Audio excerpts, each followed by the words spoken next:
ఒక తల్లి పిల్లతో ఇట్లా మాట్లాడింది. షీలా, ఏం చేస్తున్నావు? బిడ్డ సమాధానం, అమ్మా టీవీ చూస్తున్నానే.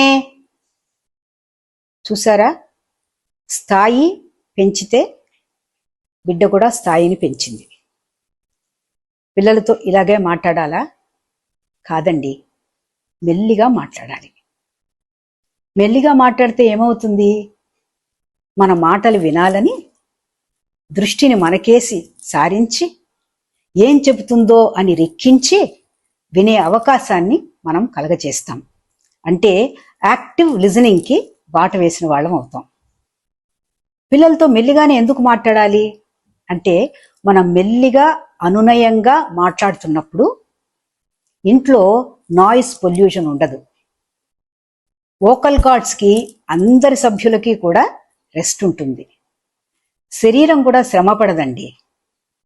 ఇలా మెల్లిగా మాట్లాడుకోవడం అలవాటైతే అది ఒక లైఫ్ స్కిల్గా మారుతుంది. ఇక మూడవ లాభం, మెల్లిగా మాట్లాడితేనే మనము కౌన్సిలింగ్ కూడా చేయగలం.